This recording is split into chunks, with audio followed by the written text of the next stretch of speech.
Hi. Hello. My name is Chris Fair. Welcome to my channel. It's either on Facebook or YouTube, but somewhere else maybe. I am so excited to talk to you about 90 Day Fiancé. This is The Other Way, Season 7, Episode 19, and Sister Wives. We'll get into the one-on-one part ones. It's a live recap. Hi. Happy Wednesday. It's obviously the middle of the week. That's what Wednesdays are for. January 14th, it's 5:01. We're going to wait a little bit for people to get in the room, but I'm so excited to hang out with you guys and talk about these two shows, catch up. I hope all is, well so far in the year 2026. It's just interesting. It takes me a second to write it out well when I'm signing the date. I'm like, there are moments where I want to write 25 and I'm like, oh no, 26. So I have to like double check. It's always like that for me, just because, thinking is hard. However, thinking is hard, y'all. I have to be honest. Everything is good, and this week has already been such a winner. Last week, I got into a mild car snafu where I hit the car in front of me, which was parked, and no one was there. If that makes sense. So I was trying to park, and this is so stupid, but my car does this thing. Let me just tell you in a second. I'm so mad. I'm gonna take this drink of water and I'll tell you about it. Anyway, and then we'll start once people get in the room.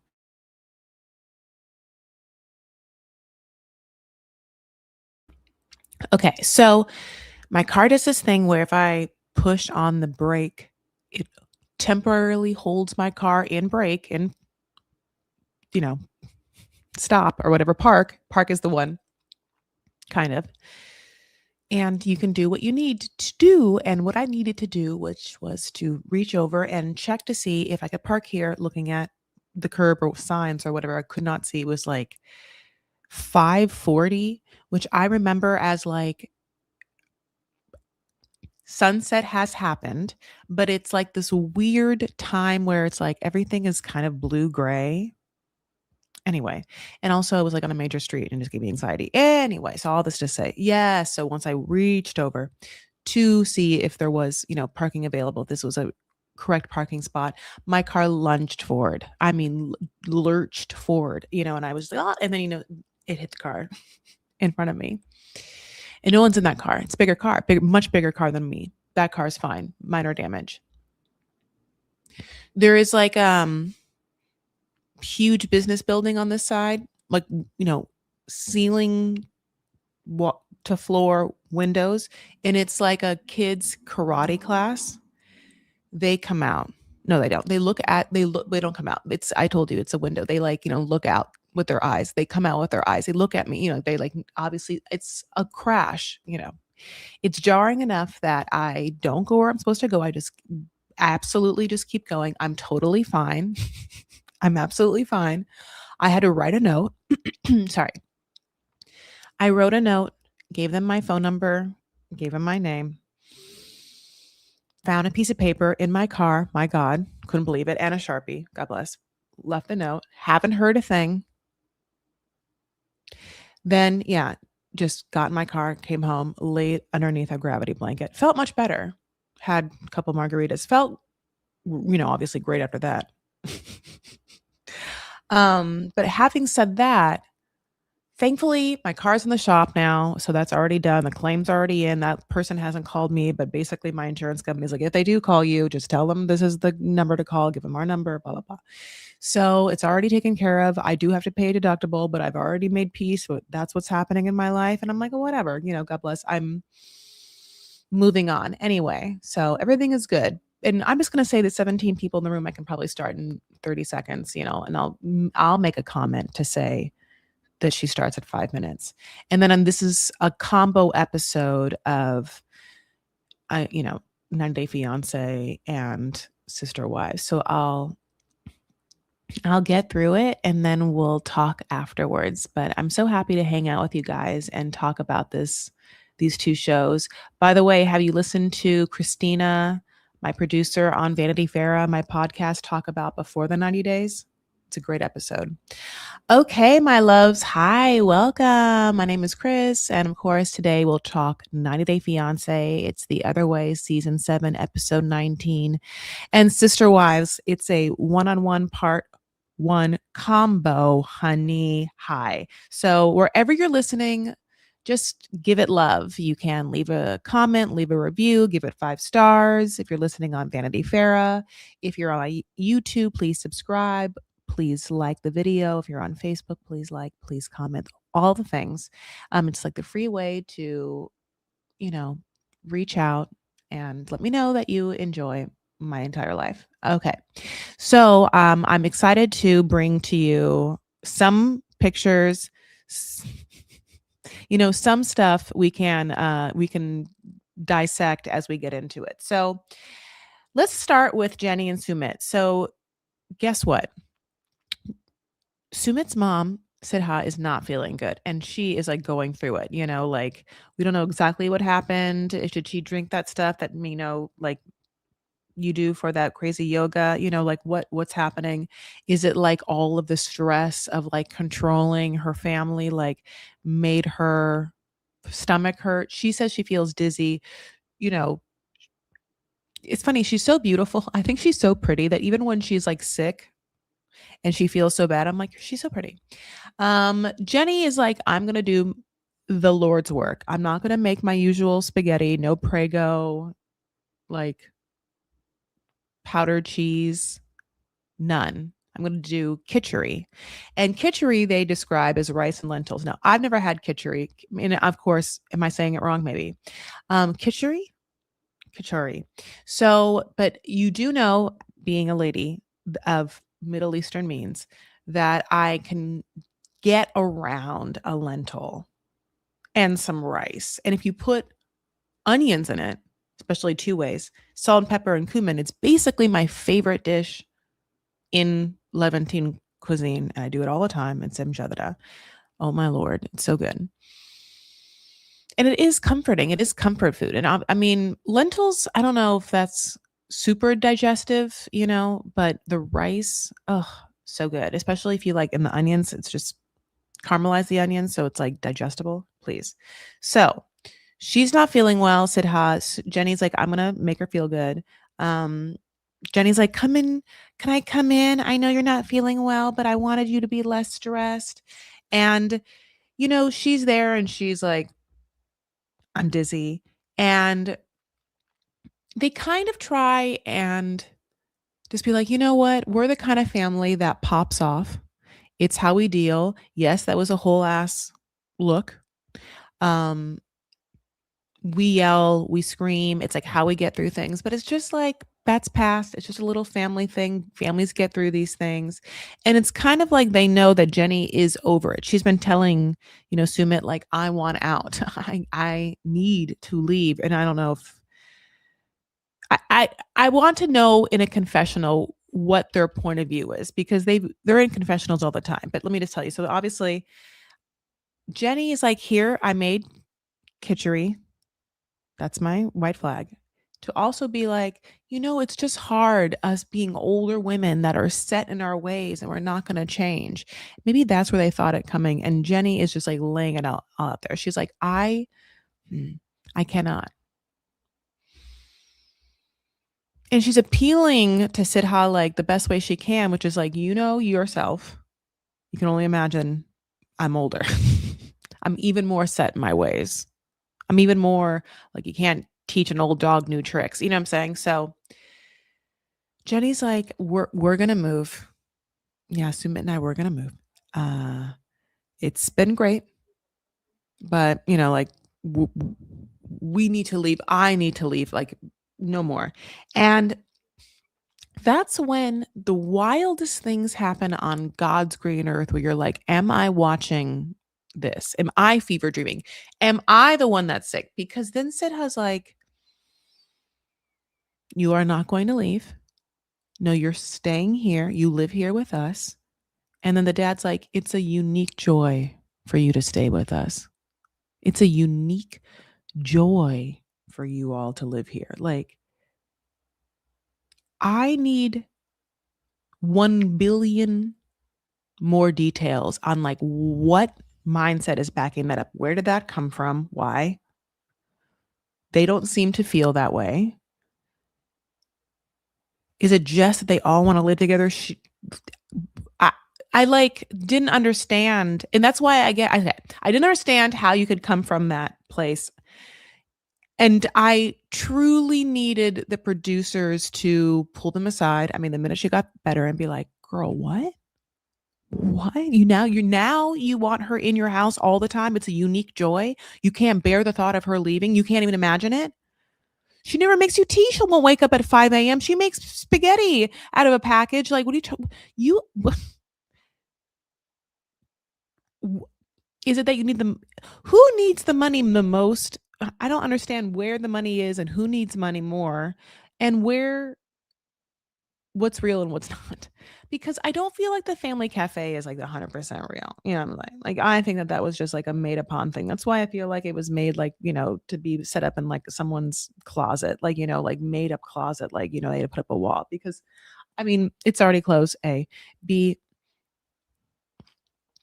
I just think it was a sitcom style format to create comedy and situations that are shitty for people that are fun for us to watch. You know what I'm saying? Yeah, obviously. So, is this all part of the plan? Like, is Sidha a great actress? Being like, no, I need you to stay. It's a unique joy for you to live with us. I mean, okay. So Jenny's like, no, I did my piece. I assume it's not here. I've already made the decision. I'm going to tell his parents without him. I don't give a fuck about him. I know what he's going to do. Not nothing. I know my husband, please. And so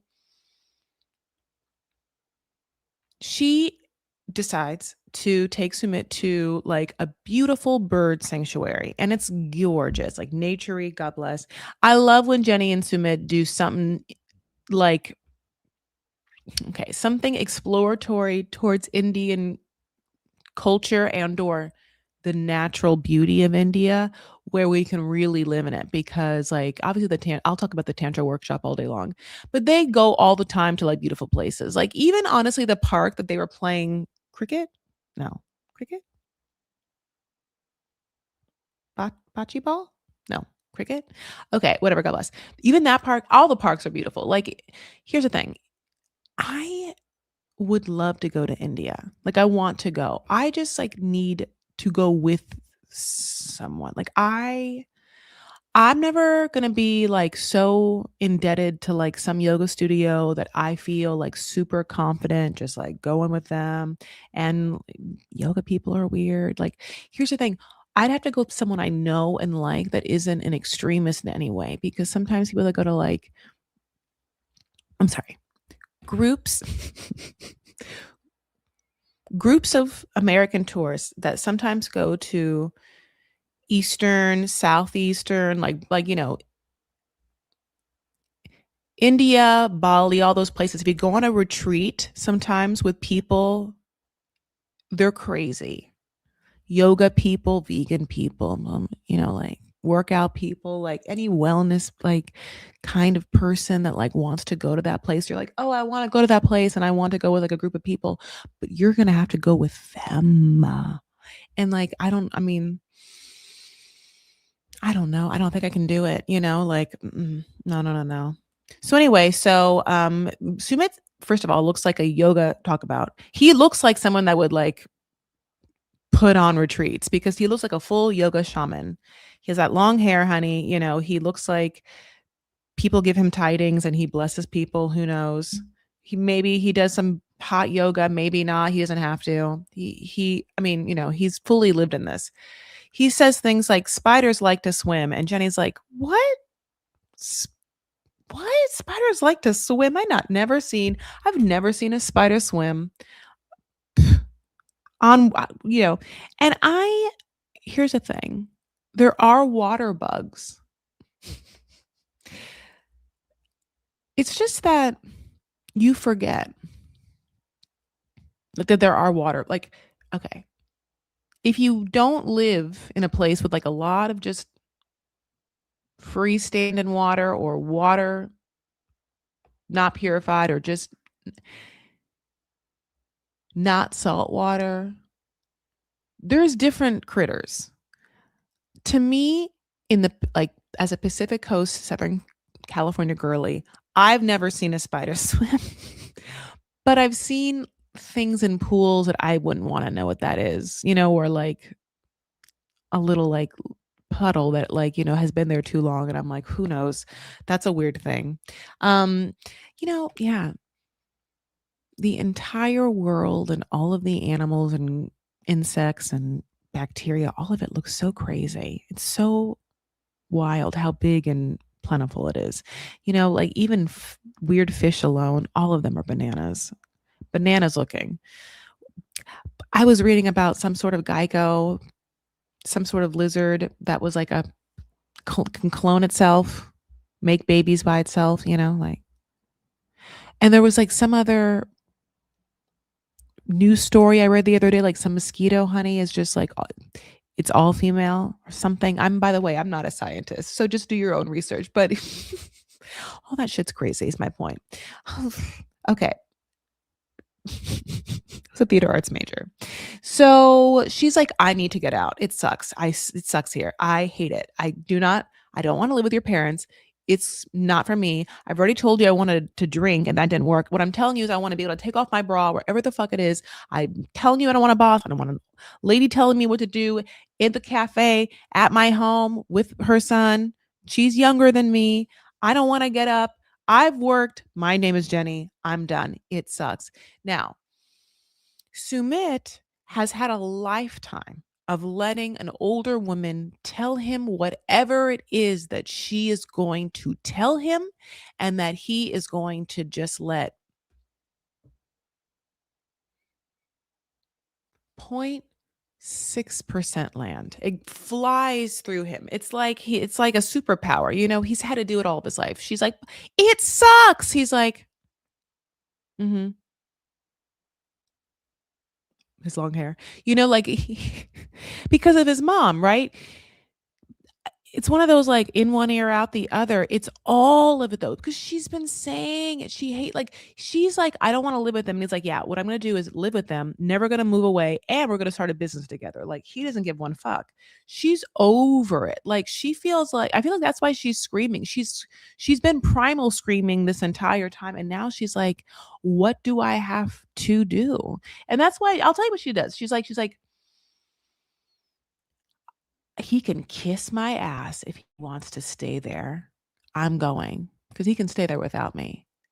I I'm like, honestly, like, I'm really happy for her because at some point they have to come to terms on something. And I would like the conversation of what they expect life to look like, which is basically what we should be having for most relationship conversations. Like, what do you expect life to look like? Because very much Shumit's like, expect life to look like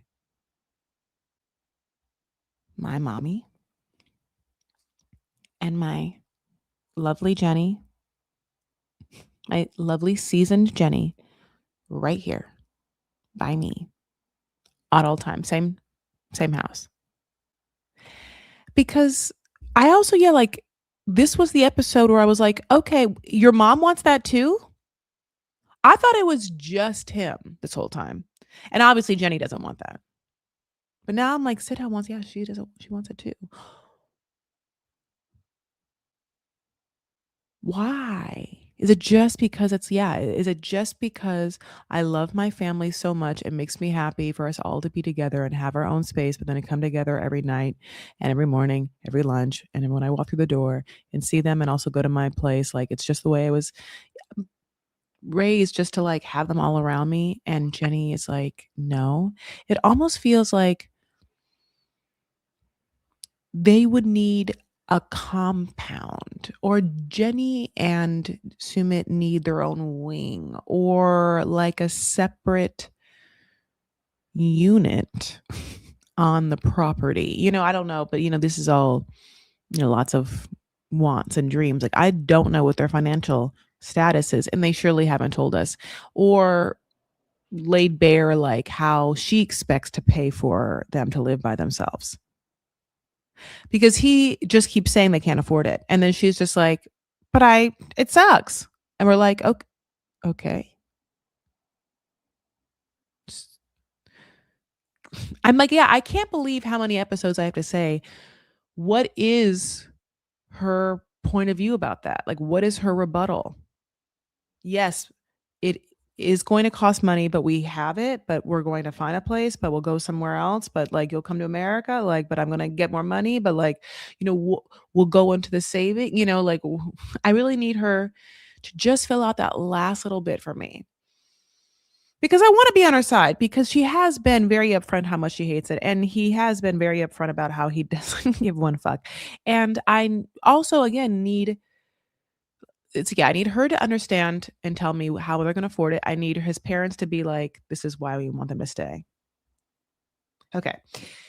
So do I have any, like, pressing, stuff about them? No. Oh, I forgot this picture. I think she's really pretty. And by the way, kishari is very soupy, and then almost like a lentil soup, and maybe like lentil and rice soup. And the Lebanese Levantine dish I told you about, imjebda, is either piecey rice and lentils, like obviously like a pilaf, or they mush it all together, and the former is my preference. Okay. Um, okay, so Manon and Antony. It's first week in the remote village, beautiful new home. And there's some issues, which is that there's no fridge. Anthony is getting up in the morning. The light's pouring in. It does look beautiful. I mean, it's very golden esque, like coming through their kitchen. I mean, Anyway, he's like, she's going through it, because they had this child and no refrigeration. I would wonder.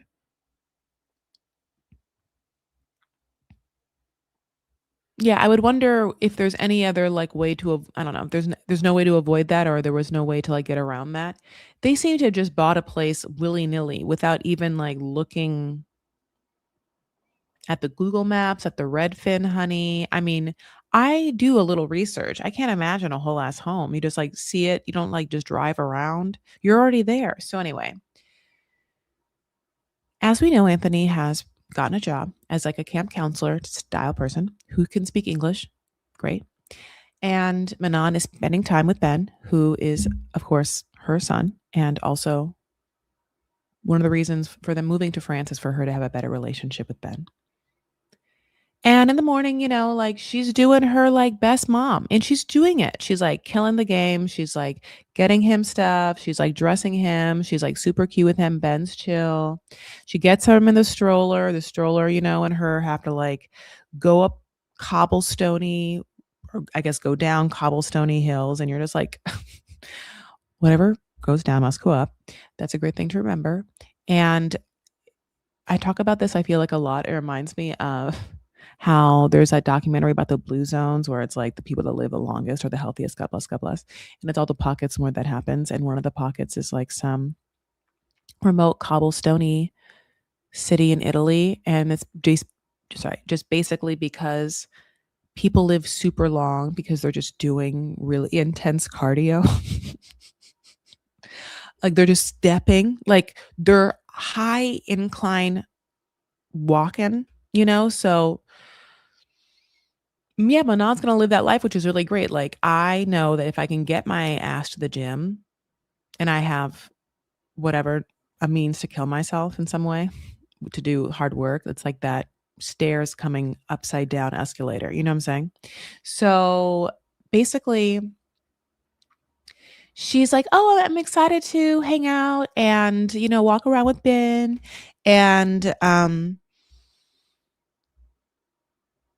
she wants to explore. She wants to, like, see what's around. She finds a shop. It's a chocolate place.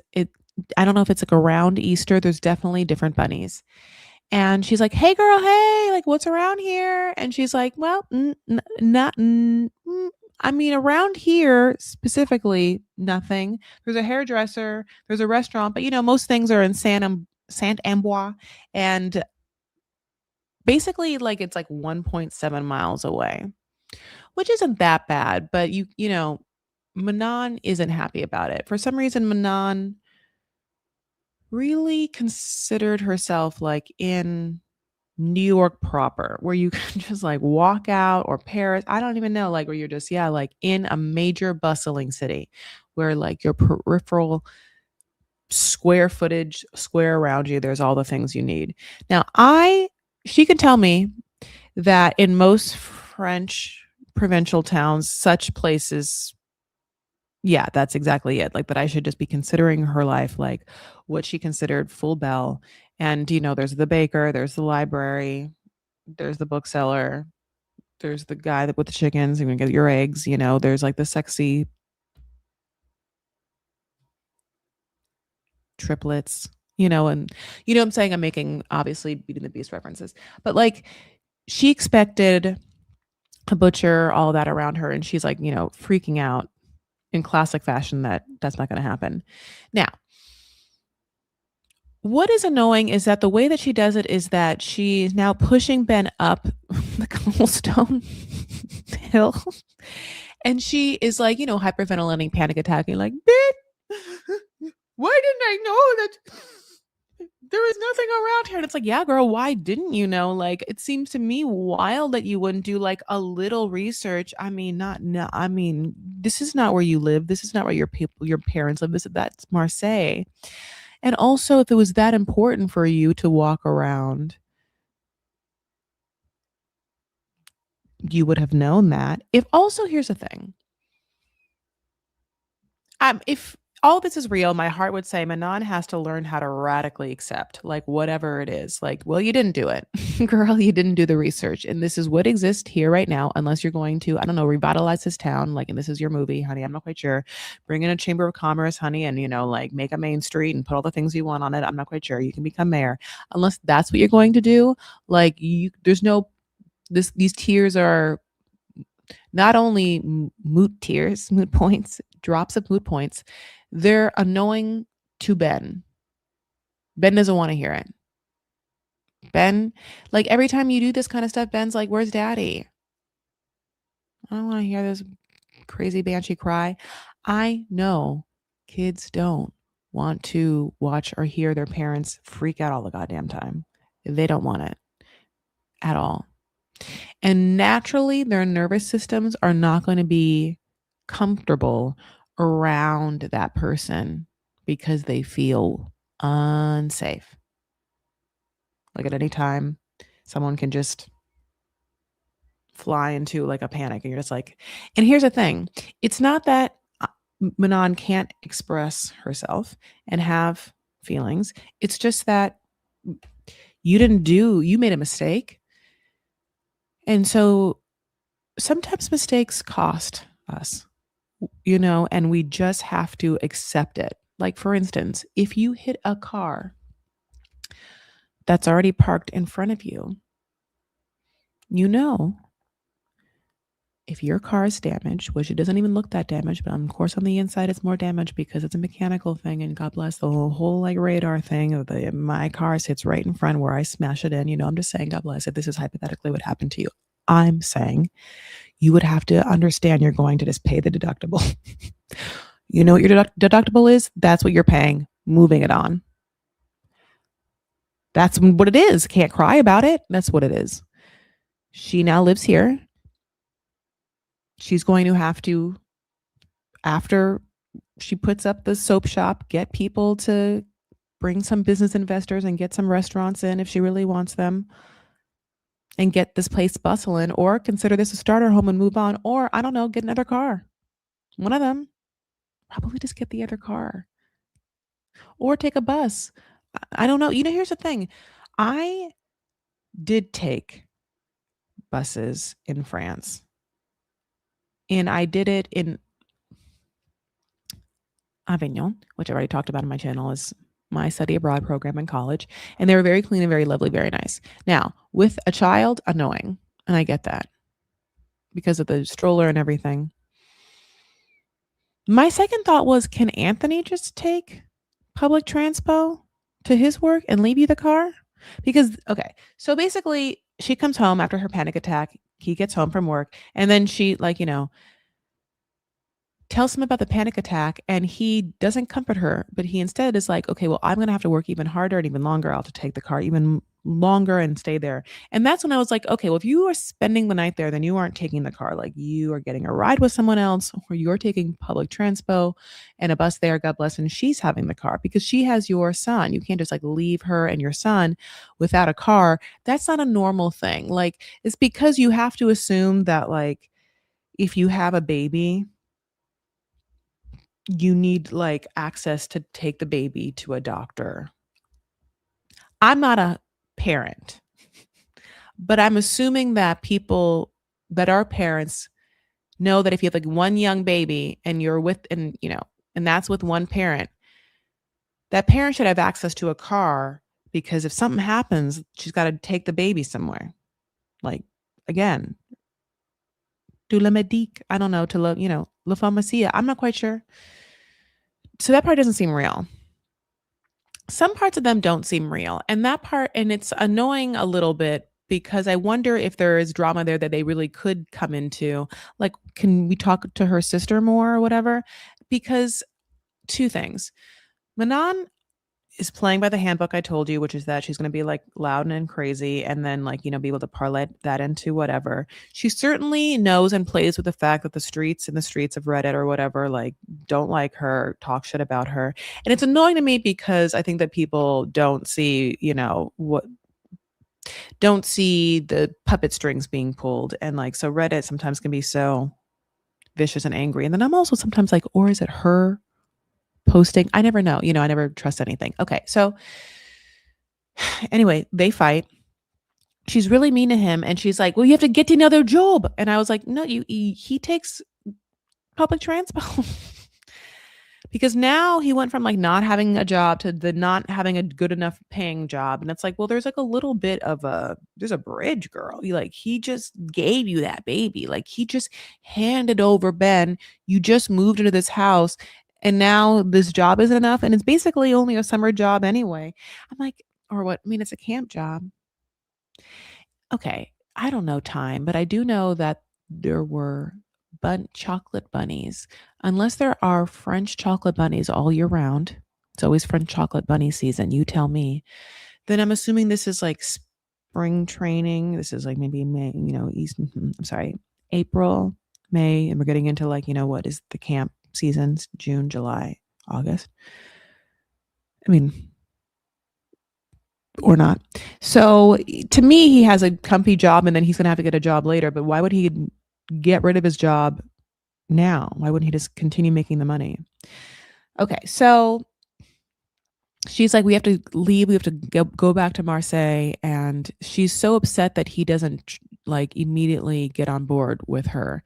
And he's basically kind of doing, I guess, what Sumit does with Jenny, which is like, listen to this and breathe through it and then be like, this is not what I want to have happen. And I'm just going to have to like calm this person down. She's not to be calmed though. Okay. So, okay, let's move on. Johnny and Chloe. Oh, Johnny and Chloe. Johnny is a dirty dog, dirty D dog. And one thing, first of all, yeah, he's 32, but he doesn't look it. He looks older. He really does. He's teetering on, like, he really looks 38 to 42. He really does. I don't know if it's just all the drinking or whatnot, or if it's just, it's like, okay, the fact that he holds on to a very immature and stunted point of view makes me almost feel like he's been doing it for longer than he wants to say. The way that he talks about his culpability in what he did is so mishmash and like crisscross in a way that he is trying to, in real time, justify to himself and take no accountability and make her take accountability for things. It's like he hot potatoes the truth because the truth would also have to admit that he is shitty. And I wonder if like being shitty is an addiction or if like he's a sex addict and he doesn't know those words yet and so he can't understand and like can't tolerate or can't doesn't want to get or does know and doesn't want to get help for the fact that he really craves female and or attention, like sexual attention, in such a way that he will do impulsive risky behaviors to acquire it. Okay.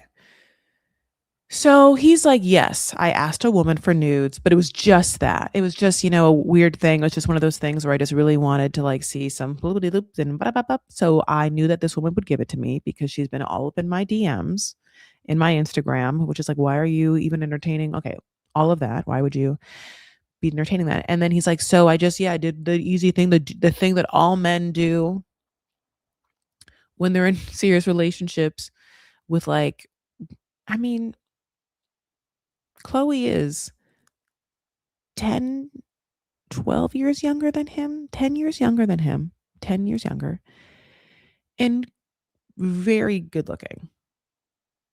Even to make fun of her hair, which definitely, looks so much better now because she did a keratin treatment. It's just very fried, obviously. It's bleached to the near gods. She's like a beautiful girl, young as fuck, just like, ideal, like ideal for him. If what he wants is purely physical features. Now he will tell you, "No, I want someone who looks like that, who's going to tolerate me and who's going to cook and clean for me." That's what he wants. When we all know that's too much.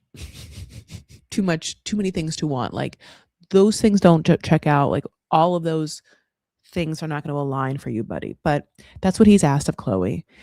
And the thing about it is tolerate him is the big one because tolerate him means be okay with his like womanizing ways, like womanizer. That's what I say. Like,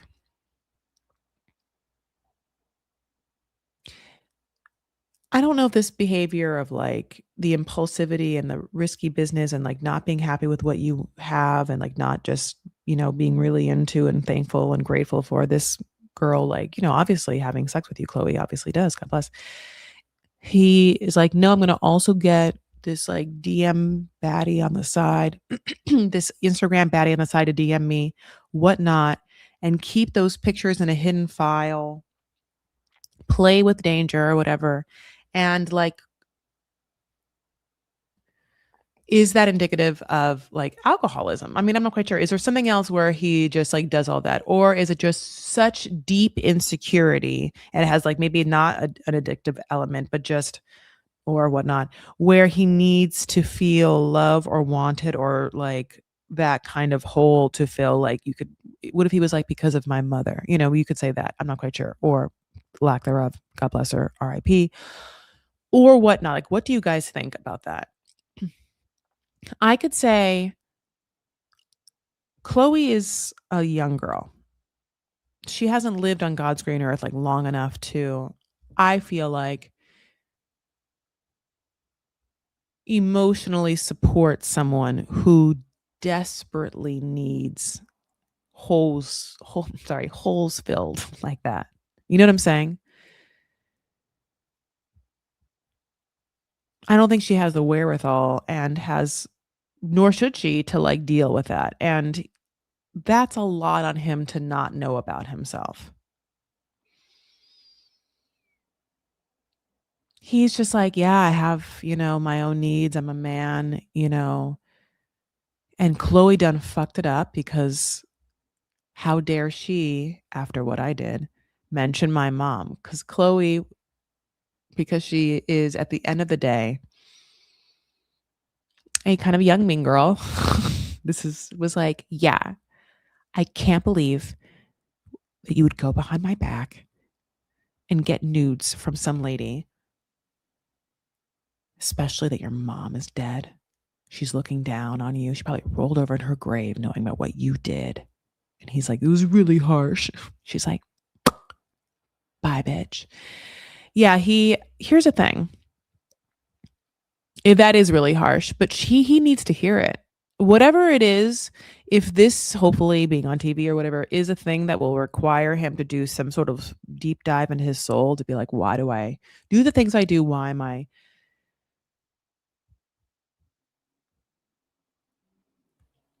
self-sabotaging myself? Because, there's two things.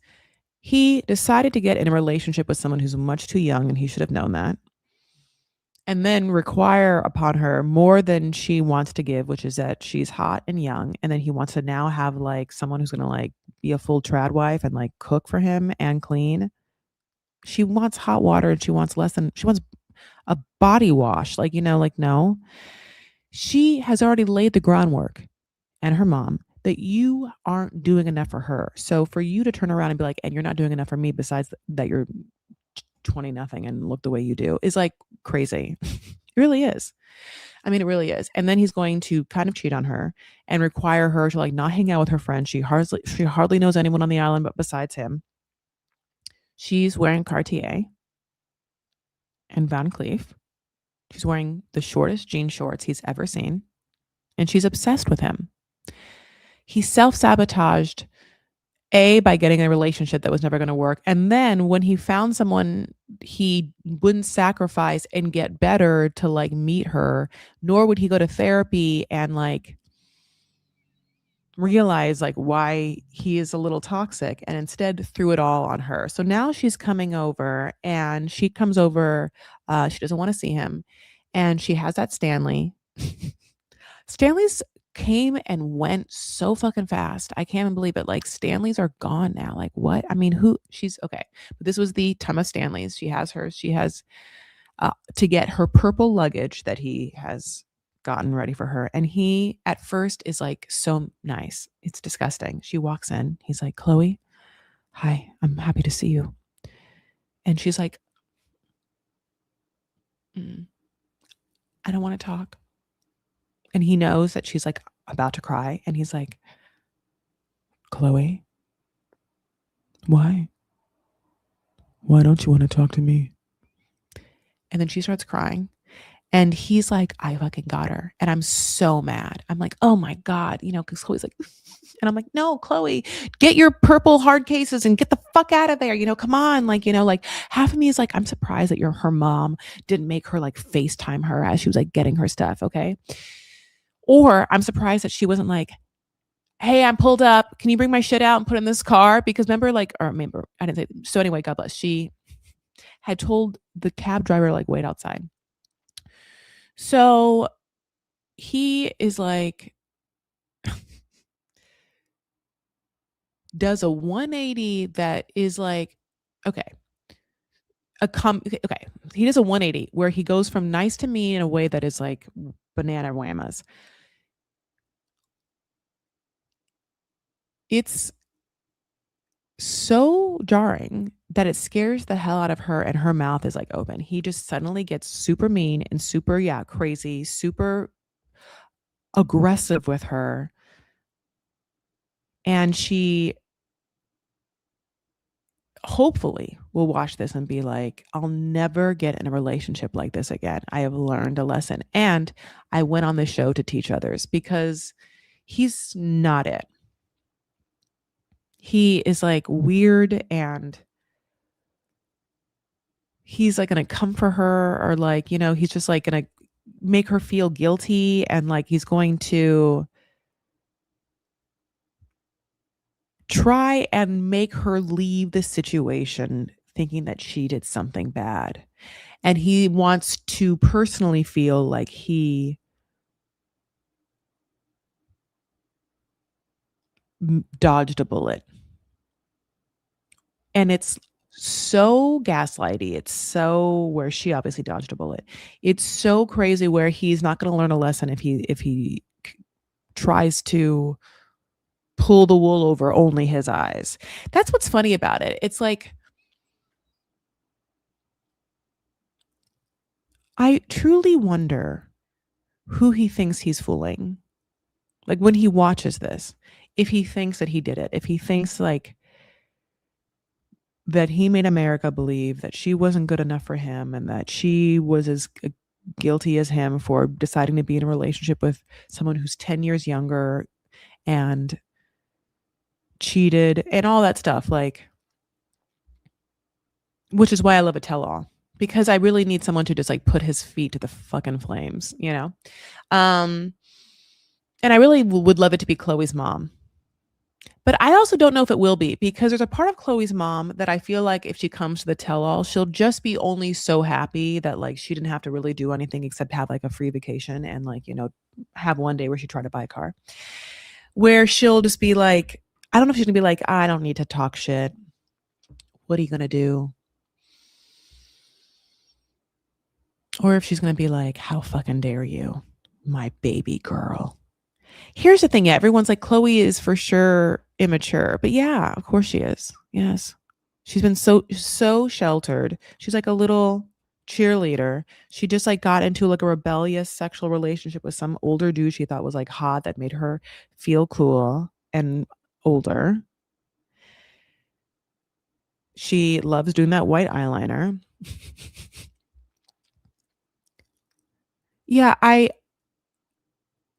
I think it's so funny because Chloe's whole thing is that she always wanted her mom to think of her as being an adult and like trust her. And I think obviously after this, her mom gets to hold this over her head for like the rest of her days. Like, you know, Chloe's going to be like 62 and her mom's going to be like 89, you know what I'm saying? And they're going to be like, you know, together and like, remember when you fucking we're going to move to Aruba to be with a jolly pirate, you know, and Chloe's going to be like, shut up. Okay. Last couple of 90 Day Fiancé. I love you guys. Thank you guys so much for being here. Like this video if you haven't, or give 5 stars and a comment. Now or when it's posted. Greta and Matthew. So we are coming up from Matthew's viewpoint, and Matthew is petting Apple, his cat, honey. And he's like, I can't believe it. It's been 4 days. I've waited longer for a parcel. And we're like, yeah, but if the parcel told you that like you could go pick it up from the local postage shop, would you just go pick it up then? Because you want that parcel? That's what you could have done with Greta, but you didn't. You waited for her to come to you like a little pansy. I don't know. He's again petting Apple and says, I'm sorry that we couldn't keep her, which is very creepy. There's never been a part of me that's like, Greta's wrong. And anytime I see anyone on the internet be like, Greta shouldn't have done this or Greta shouldn't have done that, I truly don't understand them, especially for someone like me, especially for someone who, God bless, and okay, spend so much time on this show. And oh my God, specifically if you're talking before the 90 days, being like, how are these people not seeing red flags? They are, the flags are burning red, are on fucking fire. The flags are enveloping them, burning their skin, and yet not seeing them. And Greta got the ick in such a way and then got the fuck out. So I love her for that. Now, is that maybe a little bit of a toxic trait of mine? Sure. But come on. But at the same time, I think that she knows, A. B, I want her to tell us specifically, if she can, what went wrong. And I think that the other half of me is like, she's being an elegant lady by not doing it. I think that there are specifics that she's like, I cannot. He smelled, or I can't get over the fact that he didn't pick me up, or I can't get over the fact that he didn't pick me up and then made me do that and then told me that he smelled. Like, she hasn't actually told us how rude that she thinks that is. We know it's rude, but I need her to be like, I mean, I was already thinking that this was done. And then when that happened, I was like, oh no. When that happened. Yeah, like, but the other things were he's just sometimes boring. And sometimes when I call him, he would just talk about the same like three things like cat, his mom, the weather. And I mean, I would have like a whole life because, I'm cool. I have like friends and stuff like that. And I would just be like, I can't even fucking talk to this asshole again. It's boring. Like she needs to like fill in the gaps there. Like, and that can happen in any of the following ways. A, she needs to go and have a real girl fest with her friends and like give us the kiki. And or she needs to like lay bare what happened on the tell all. Because it does seem like she was, I mean, not Dempsey, sorry. It's vague a little bit where she's like, I wasn't feeling it and now I know I'm not. It's like, well, okay. I know that in like a very long time past relationship, there's one specific moment where I should have left then and I didn't. And so if someone was like, what are the reasons why you eventually left this person? I'd be like, well, this happened. And then I would say other things, um, so she knows, and even if she thinks those things are small, she has enough of them where she was like, she can tell us and I would either get it or not get it. Cause it's like to choose to be with someone for the rest of your life, like you certainly have to feel connected and comfortable, safe. And I like to think a certain amount of passion, interest, where you feel like a connected passion between you and or interest in each other. I don't know how that all manifests because I think that, it can manifest differently, especially specifically sexually and how intimacy is expressed. But I think, and I think there's like different priorities, but I think that she was like, no, he's boring and not for me. And she's like, and I can tell that he is only too happy to settle with me. And what he's begging is for me to settle with him. And I don't want to. Yeah, I don't want to. I don't want to settle. And I don't want to settle. I mean, I don't want to settle and I don't want it for Greta. That's why I like Greta. I don't want anyone to settle. I think that there are times in which I guess, certain people like don't have a certain amount of like privilege where they might need certain things and therefore, are going to use whatever means necessary to get them. But I don't want that for them. I want people to have like free will and like consent to like walk into like any relationship, like friends, family, romantic ones, through their own like desire to be there with the knowledge that if it's not good for them, that there's another option, which is to be by themselves or be with someone else and how both those options are better than being with someone who isn't your people. And that just seems like a big thing, but like doesn't make you feel that kind of like comfortable, cared for, secure, or whatever. Yeah. So anyway, she knew, and I'm happy for her because she's also young. And it's like, yeah, like Chloe didn't know until, he was like shoving titties in his mouth every night. Other people's titties. I'll say titties every episode, don't worry. So yeah, God bless Greta. And also Matthew isn't a bad person. And I think that what Greta said is true. Like she's like, he's not, right? He's not a bad person. He probably just needs to like, get a little more grace in his social cues, specifically with how to care for you know, if he wants to date a cisgender lady, like how I guess a femme presenting person might want to be cared for, which is he seems to be like a little daft about.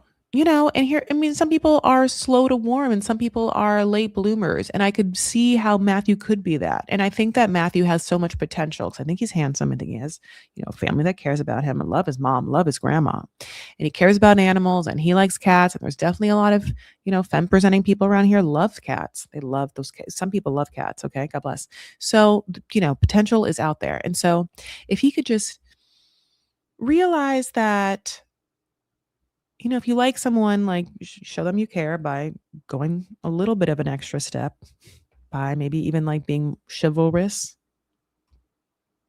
opening up, space and drawers if they're moving in, and not telling them they are smelly, even if that they are kind of smelly, but they wouldn't be as smelly if they didn't have to carry all of their stuff over trains because you wouldn't go pick them up from a major metropolitan airport and you don't live that far away, like all of that.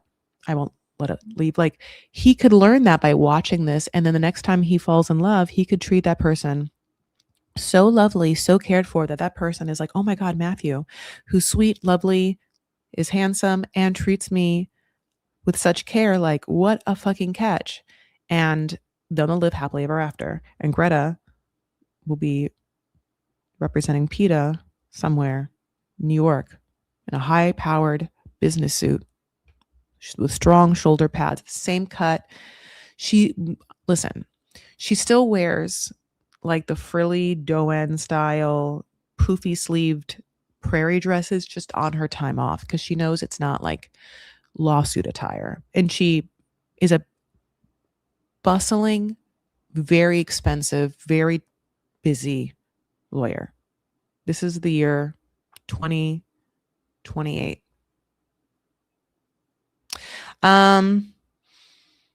So interesting. I think that, everyone has a propensity to like, find someone that like works for them, and maybe like you have to kind of get yourself to a certain place and also feel good about yourself, and you maybe radiate an energy, and maybe you find like a match. But I don't think that Greta did anything wrong. Like, because Greta didn't live in America. I think that she just like came there, I'm sorry. I'm so sorry. Greta lives in America. Greta doesn't live in England. So I think that she didn't quite understand what things were going to feel like until she got there. And then everything magnified it, like the cameras, everything so hard, so hard that she knew that this wasn't it. And she was like, well, I can't possibly just continue this charade. So,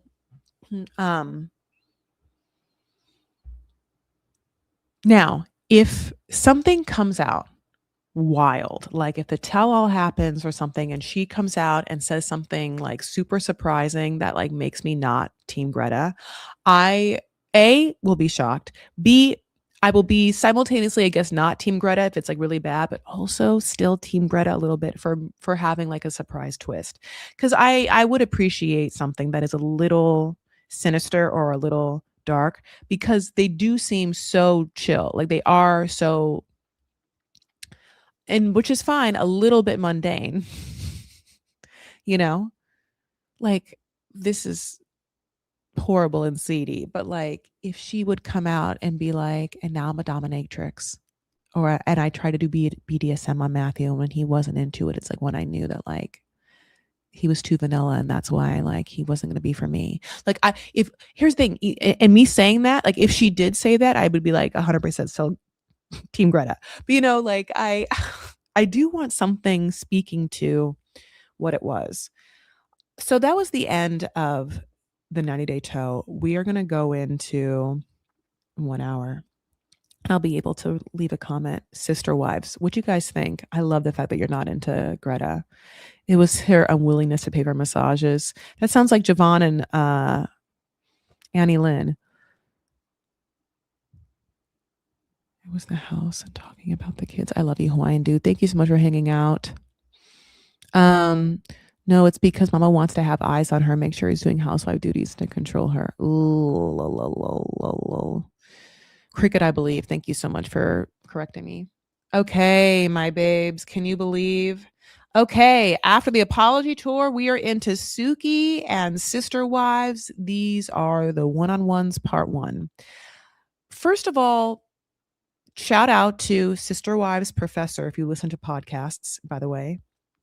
They did an interview with Suki. So, go listen to that. I don't know if I think that Sister Wives Professor might have a YouTube channel as well. I know they have a podcast, so you can listen to their podcast. Obviously, if you're already there, please give my podcast, Vanity Farah, 5 stars and a helpful review. Just be like, hey girl, hey, love you on YouTube, love you on Facebook, love your podcast, follow you. Okay. But yeah, I'm excited to get some real talk or at least I would assume that I'm excited to get some real talk, but I forget how weird people are in these one-on-ones. Like, I know that Cody and Robin have a certain agenda when it comes to Suki. Cody wants to be held not accountable, made to feel cool, and wants to be liked all at the same time. Robin is like, I don't have to say anything if I don't want to. I can be as tight lipped as my lips are tight, like my butthole, my lips tight. You know what I'm saying? And Mary, though, on this one-on-one, to me is acting so weird. I'm like, did you sign an NDA? Let's get into it. Cody describes this whole thing as a chicken shit show. Ha ha ha. Everyone's preparing to go to the tell-all. This is where we find out Jen is coming with Mary. I'm like, okay, I have to radically accept Jen. I have to radically accept Jen now. I understand Jen's here to stay. Jen is Mary's person. Mary's like, they all get a person. Christine has David. Janelle has various friends and Maddie, and whatnot. Janelle doesn't even give a shit about really filming with anyone. She just kind of films with whatever. But Mary wants an ally. And Jen and her are very close, and obviously a lot of filming with Jen, even though also a lot of filming with Amber. So they're getting what looks like yogurt, and they come out, and then Mary just runs into a hanging potted plant. And I mean, God bless. That's something I would do because I'm also like a little bit batty. And that's where we realize Jen's coming. And yeah, everyone's like, why? Why? And now that I've watched the whole episode, Jen certainly at least will try to answer a question more than Mary does.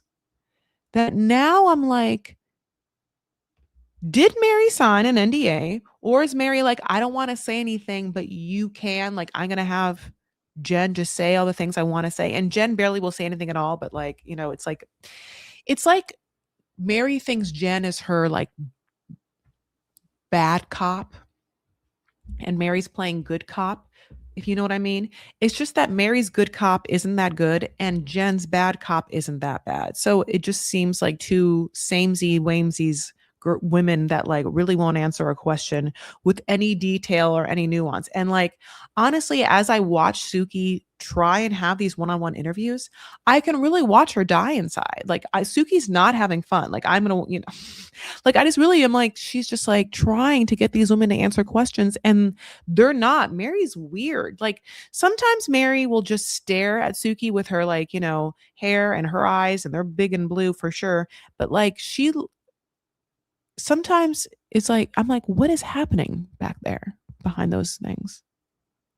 What are you thinking? What are you not? It just always feels like she's not saying something. And it's like, this is the place to say something. Because Mary, if you aren't going to say anything now on the one-on-ones, then don't be on the show anymore. Don't be on the show anymore. No, truly. Like you are unfortunately, and I mean this, Mary, God bless, not watchable with you and Jen on a whole fucking season for you to get to the one-on-ones and then not have any words to use. What the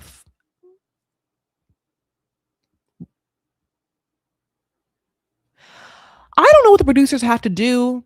I don't know if they have to be like, listen, you guys are going to get paid $5 per episode, and then you're going to get paid $5 for every word you say at a tell all. And the words can't be and, or I don't want to answer that, or I don't know, or ask someone else, or yeah, that was crazy. Like, like you have to use verbiage. I'm like, I know it's like, I'm so mad by it. Anyway, because it's also like she had so much to say during the Cody thing. We're gonna get more into it. I'm just like, let me rewind. So Christine and David are coming, and we cut to Christine and David, and look at what they're wearing. They're both wearing matching, they're different but matching, same designer. I don't know if it's David's children or someone, these neon underwater octopus or squid, no squid, right? Jellyfish, tentacle animals on black background shirts. They both are crisp, never been washed. Why?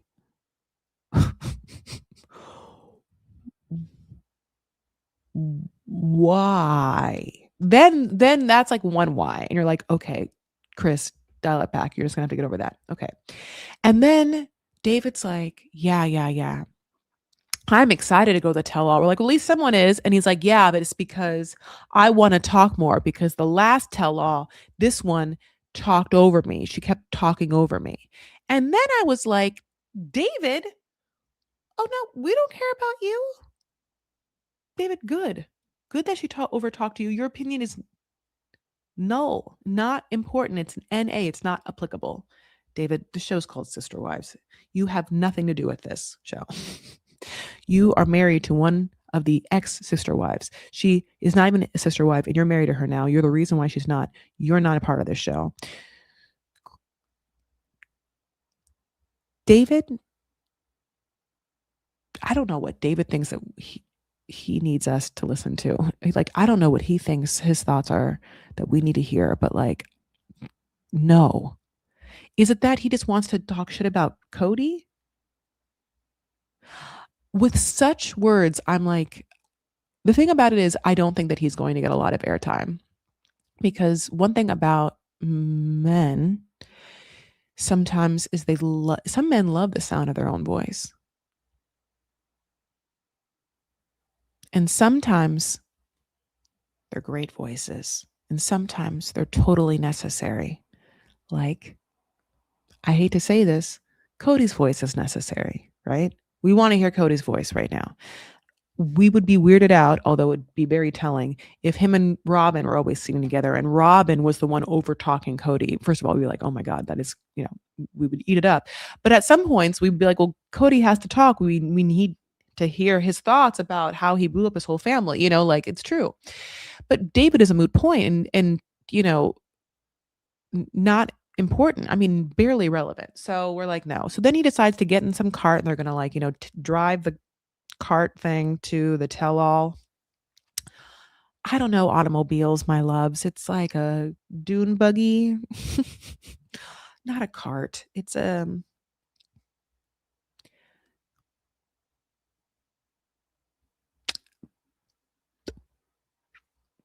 you know what? I don't know what it is. It's some sort of thing, honey. It's some sort of thing that you would never drive anywhere like normal to, like, God bless. But anyway, David like wants to make some sort of entrance because I think that he like wants to show off. Like he loves different automobiles. It's his thing in Moab. That's the thing about David is he likes weird shirts, Moab, and likes racing cars.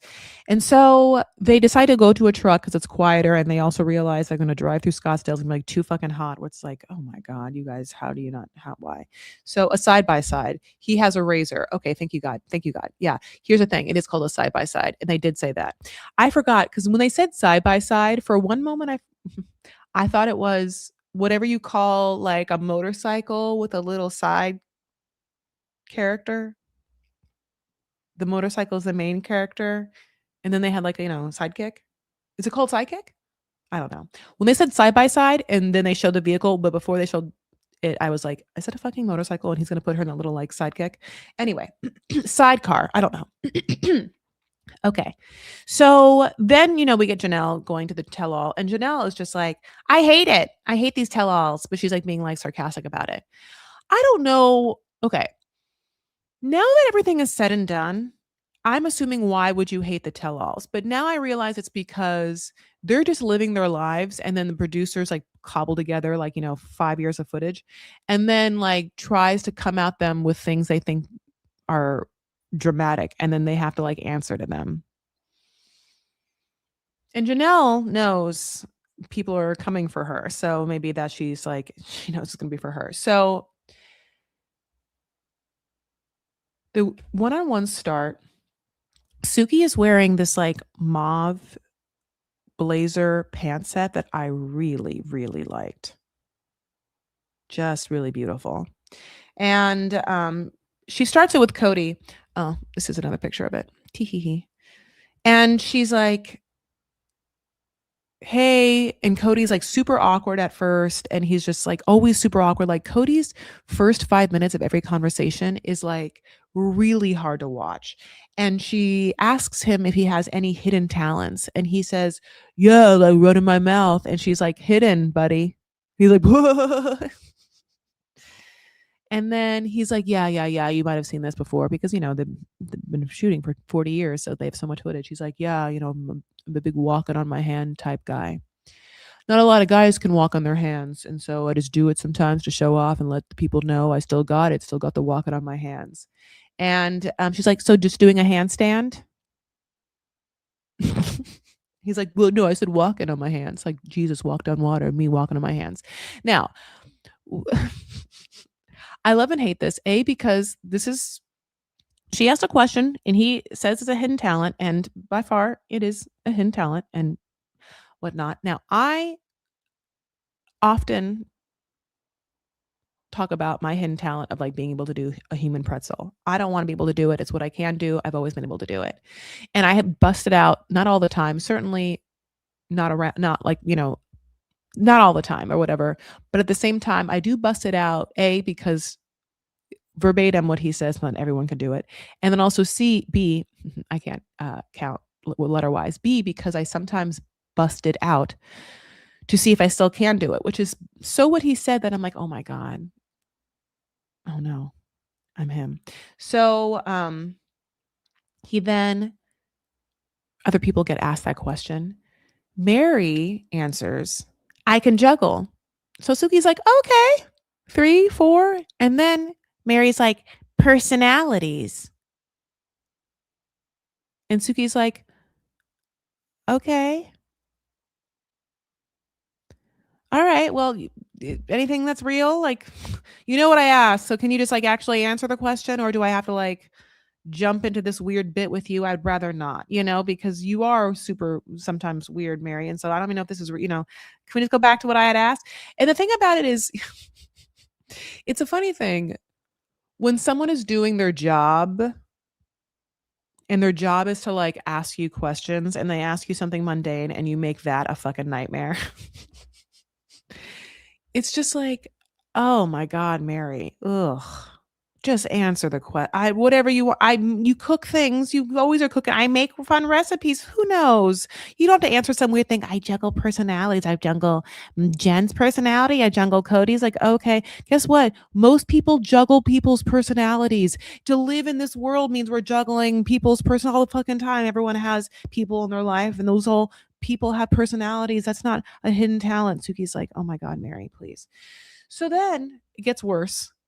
Janelle's like, "Oh, I play piano. Yeah, my mom made me take piano lessons when I was really young, and I was so mad, but I'm so happy now that I can do it. I can play the piano, and I don't play it a lot, but I know that I can just sit down and pick it right up." And Suki's like, "Okay, well, what song do you play?" And like, basically Janelle's like Chopsticks or like Heart and Soul or something. You're just like, "What?"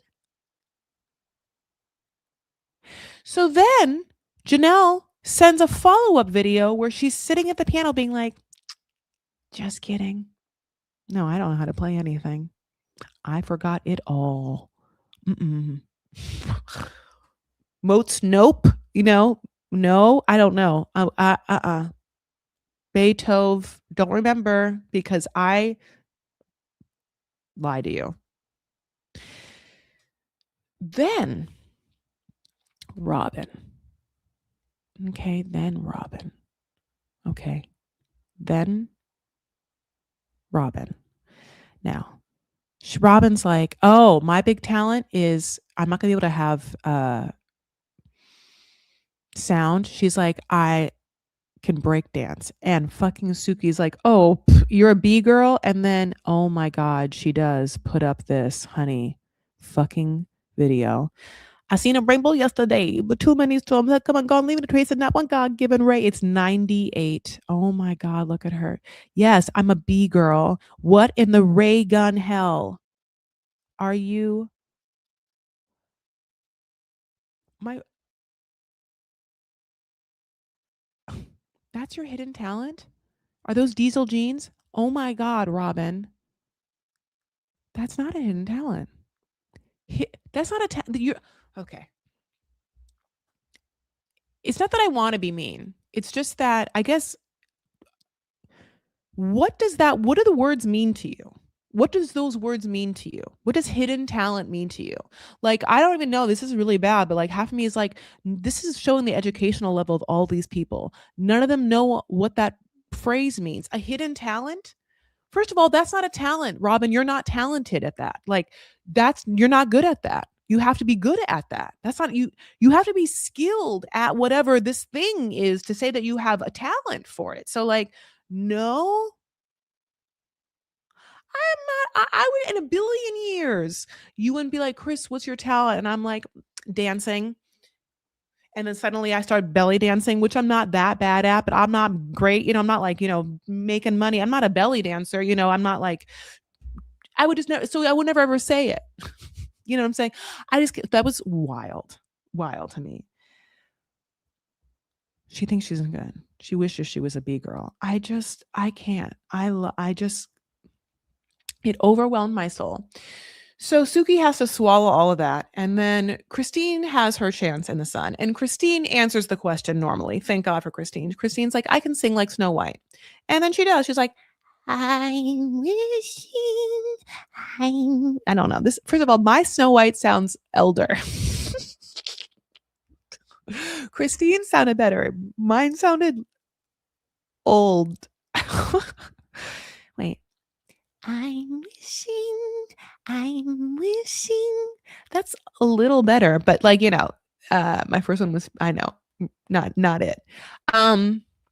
So after that, they dive into like Coyote Pass. And basically they have two issues for this tell-all. Issues are like the big themes they're going to talk about. Both of them have to do with Janelle, which is probably why she won't be there. One is the backdoor deal, which we can talk about, which is basically this. So there are parcels of land. They all had different names on them. And then when Christine left, she just gave up her share and just went to Robin and Cody, and they all had to get all their names and all the land. Because as we know, it's a messy situation. They've all been married for like billions of years. And now they have to like say their goodbyes. It's all under Cody's name. Cody's only married to Robin now. I'm sorry, it's not it's not all under Cody's name. It's all under people's names differently, different percentages, with Cody being the majority, with Janelle being on some as well. And what Cody has to do is make it all even, sell the property, and then equally divide it. For some reason,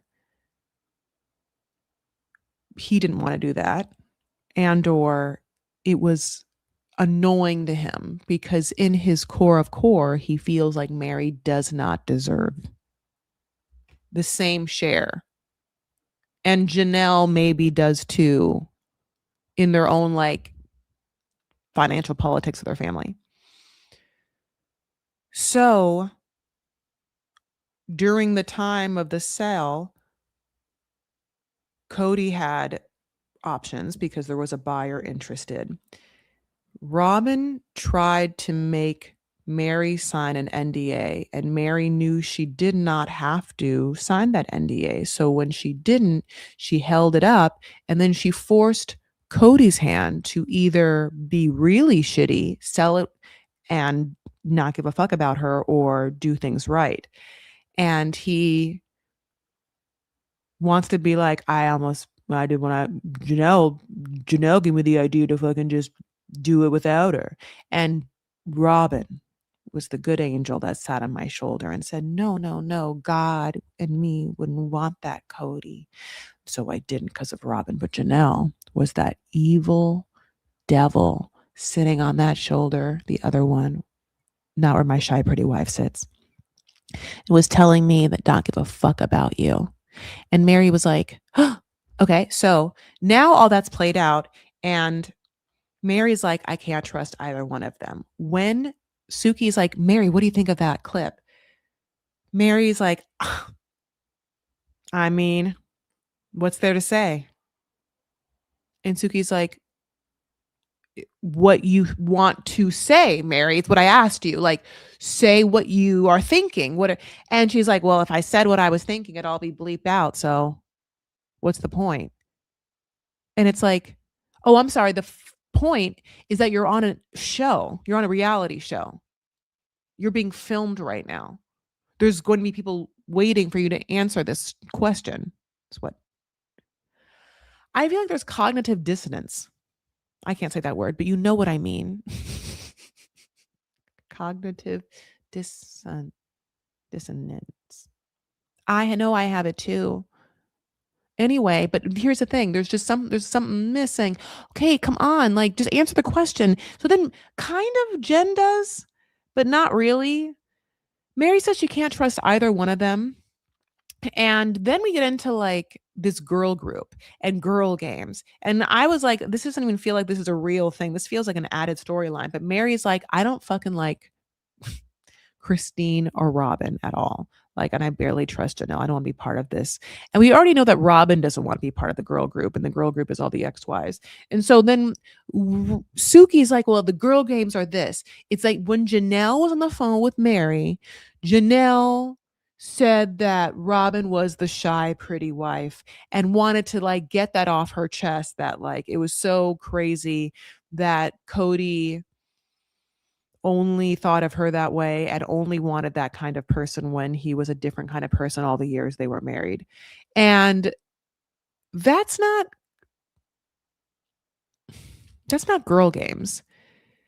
That's the ex-wives having a real honest moment where they can be like, right?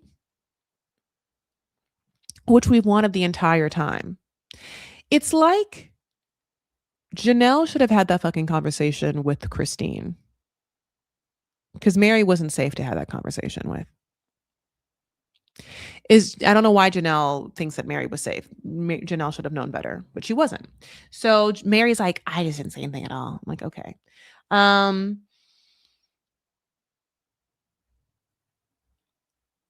So Mary is upset about the NDA and feels like she was trying to be silenced, and and she's just like, I will not be silenced. And that kind of like, lends itself towards her. Cody's not going to shut me up. I'm going to say my piece. I am who I am now. I lost my self identity. But one thing about me now, Mary, is you're going to hear, like you're going to hear me roar, just like that song. And I'm a funny person. I'm a funny lion, a funny roar, like I'm a hilarious person. And I say my piece. And I'm like, Mary, then say your fucking piece. And if Suki asks you a question, then answer it. What? Why is Jen here? Like, Suki, I mean, yeah, Suki, I feel like should be paid extra for this one-on-one. I think that, Janelle is annoyed that Cody's blaming her, and Janelle is blaming Cody. And Mary doesn't know who to trust. And also, what we're not being told is why no one thinks that Mary deserves shit.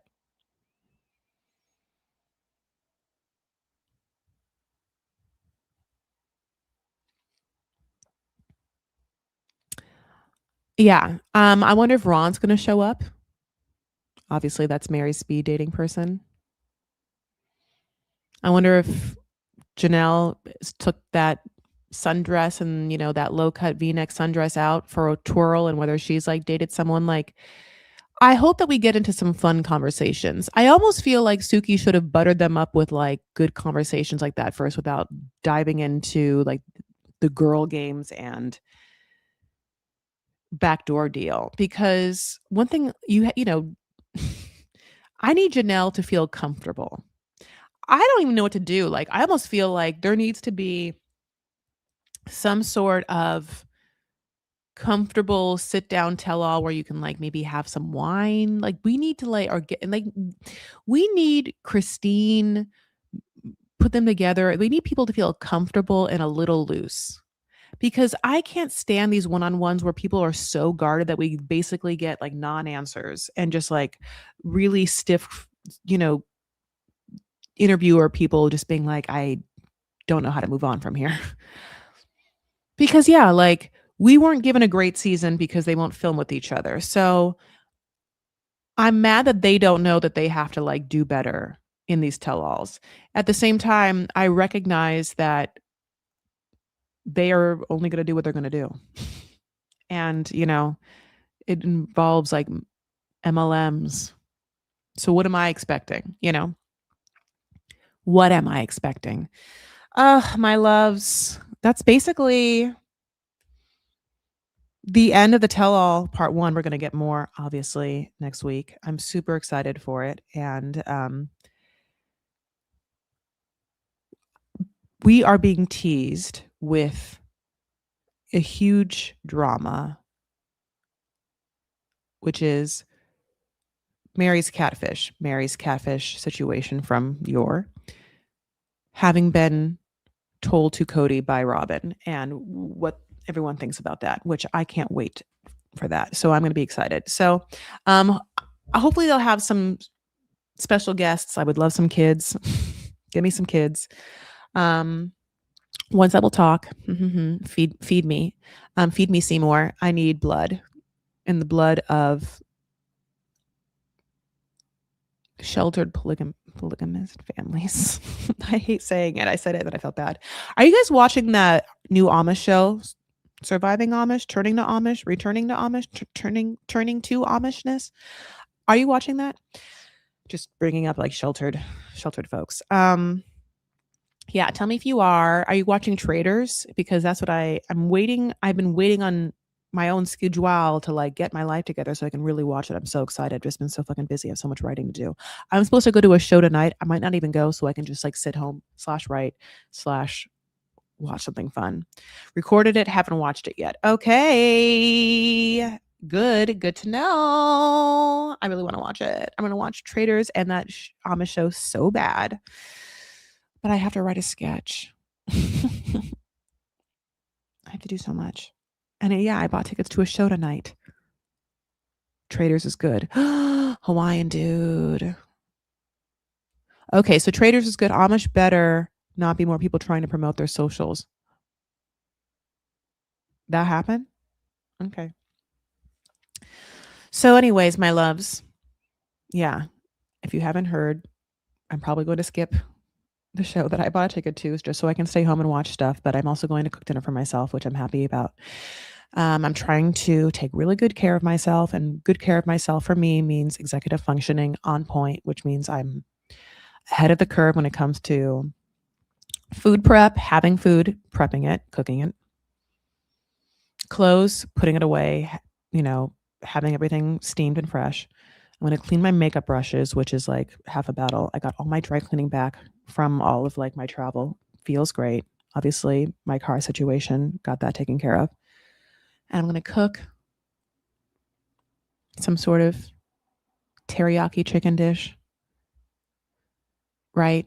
Watch good TV. And that way it can be like part of the zeitgeist. I watched a little bit of Pluribus because people talk, and I cannot stand not being part of the conversation. I love having an opinion. I hate not having an opinion. unless it's about things I don't want to have an opinion about or things that are just like, we can't do it all. Pop culture things I like having an opinion about. Okay. So, I love you guys. I hope that you're having a beautiful mid-January. Can you believe 2 weeks already gone in 2026? Hope you're watching fun things. After this video is posted on YouTube, please comment all your thoughts and tell me what you're watching. If you are listening on Vanity Fair, please give me 5 stars and a helpful review. And by helpful, I mean just tell me how great I am, how beautiful I sound. And other than that, we're going to do 2 breaths and I'll send you on your merry ways. My socials are the following, though. You can always follow me. I'm at Chris L. Farah on TikTok and on Instagram. I have a Substack. It's Chris Farah. I'm on YouTube. It's Chris Farah.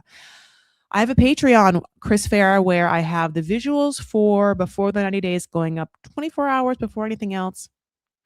And then as I populate more things on the Vanity Fair RSS feed, the Patreon will grow.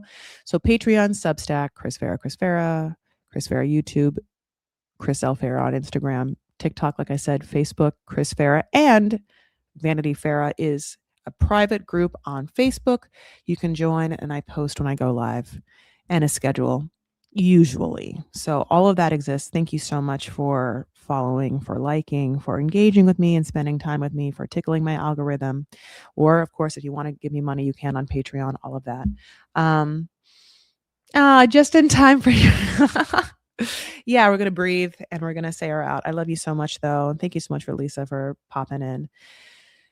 And other than that, yeah, let go of whatever's not serving you. Breathe it in. You have 2 chances, one to rehearse it and then one to really sit in it. But also share with me and 18 other people one present moment today where we're just somehow all together here. For some reason, we're just all listening to this voice and my own. I'm listening to myself. I'm also listening to an air purifier. But in one moment in time, 6:32 p.m. Pacific Standard Time, we are all together. And then we're all going to move in our separate ways with our minds wandering again. So, present time breath, blow it all out.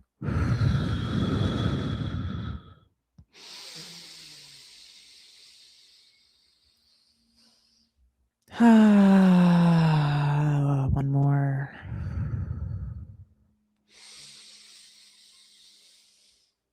Feels so good. I'm wishing. All right, my loves. For the one I love, it's you guys. To find me, you already have today. It already happened. You found me. Okay, my loves. Take care of yourselves and one another. Stand up for what you believe and make art. Take care of yourselves, though, truly, so you can do all the rest, okay? Just like they say in airplanes. Bye.